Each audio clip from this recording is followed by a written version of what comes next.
हमारे सामने यश राज ना, यश राज, वैसे प्यार से लोग इनको बर्फी भी बुलाते हैं, ठीक है। इनका टेलीग्राम पे वही नाम है, घर का नाम होगा शायद। ये वो लोग हैं जो अपनी लाइफ को पूरा जीते हैं, मतलब पढ़ने के समय जबरदस्त पढ़ाई और खेलने के समय जबरदस्त खेल। मुझे ध्यान है इनका फाउंडेशन में भी 325 या कितना नंबर था, 321, और इंटर में 418। और मैं भी यही जानता हूं कॉन्फिडेंस के साथ कि दोनों इन्होंने एक बार में पास किया, दूसरा अटेम्प्ट देने की जरूरत नहीं है। तो इससे ट्रेंड एनालिसिस हम लोग कर सकते हैं। ये ठीक आज से 2.5 साल बाद यहाँ फिर खड़े होंगे as a chartered accountant. Girls को नंबर चाहिए ठीक है, एज ए चार्टर्ड अकाउंटेंट, ठीक है। Is it okay? आप आइए। नंबर क्या थे बेटा ये बताएं? 400, इतने नहीं, अलग अलग याद नहीं है, मैं भेजा, आप देख के बता दीजिए। मोबाइल है? अच्छा नीचे। खुशी में आजकल पता नहीं चल रहा है कौन सी चीज कहाँ छूट जा रही है, ऐसा होता है।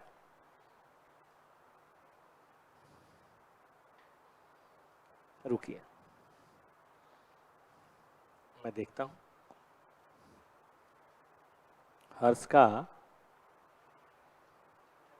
टेलीग्राम पे भेजा था,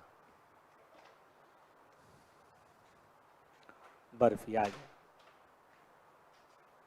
देखिए मेरे पास जो आया था 70, 63, 69, 202, मतलब लॉ है और टैक्स है, इतना तो अब सब समझते ही हैं। और यहाँ पे 82 कॉस्टिंग और 62 ऑडिट। और इधर आओ, वहाँ कुछ नहीं होगा, इधर आओ, कोई बात नहीं।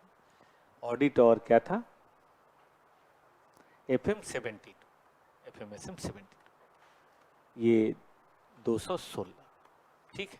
लेकिन मैं जानता हूं ये बंदा 518 के लायक है, थोड़ा कम रह गया, जो भी कारण है, पहला अटेम्प्ट था, जो भी परेशानी थी, सबके साथ होती है। ये भी बीच में एक बार घर चले गए थे और कारण उन्होंने बताया था सर थोड़ी परेशानी हो रही रहने में, ऐसा कुछ तो आपने बताया, तो मुझे ध्यान नहीं आ रहा, मन नहीं लगना या जो भी हो सकता है दिल टूट गया हो, कई तरह की बातें हो जाती हैं, जवानी के दिन है। तो ये चले गए थे, फिर वापस लौट के आए, मुझे ये भी याद है। और बहुत मन से पढ़ने वाले लोग हैं, टेस्ट देते थे, रिवीजन जम के करते थे, और आज नतीजा आपके सामने है। इनसे भी मैं कुछ सवाल करना चाहूँगा। पहला तो यही सवाल है बेटा कि पढ़ते समय, क्लास करते समय, क्लास तो 7-8 घंटे हर कोचिंग कराता है, लेकिन घर पे आप कुछ होमवर्क करते थे, नहीं करते थे, या बस केवल ऐसे ही नोट्स वगैरह बनाते थे कि नहीं? क्लास के समय का अपना क्या मतलब करते थे, और या क्या करना चाहिए भी ये बता दिए। कई बार आदमी कुछ नहीं कर पाता तो चाहता है कि छोटे भाई बना, मतलब ऐसा करें, ये भी बता दिए। हाय, देखो, हेलो हेलो, देखो, क्लास तो तुम्हारा बेस है ऑब्वियसली, क्लास में मस्ती जरूरी है, नो डाउट, लेकिन जब सर पढ़ा रहे हो तो तुम्हारा अटेंशन लेवल इतना हाई होना चाहिए कि फिर वो मस्ती तुम्हें लगे कि लाजमी है।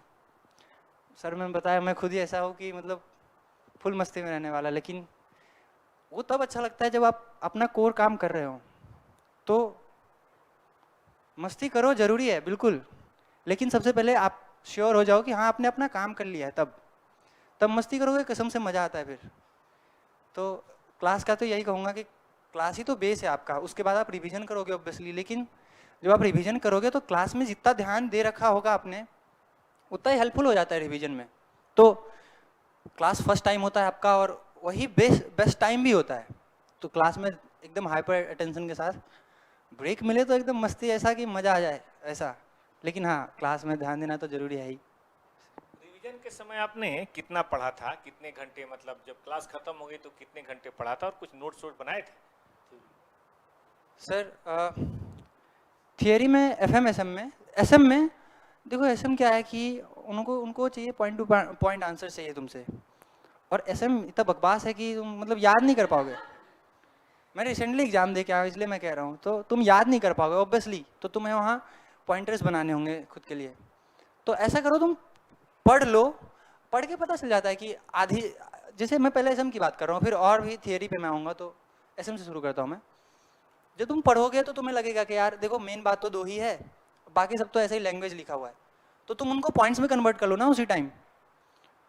मैं तो लाया नहीं हूँ ऑब्वियसली, मेरे ना ऐसे प्रिंट आउट के पेजेस होते हैं ना, तो वो थे मेरे पास जिसके अंदर मेरे टीचर ने नोट्स दे के रखे थे।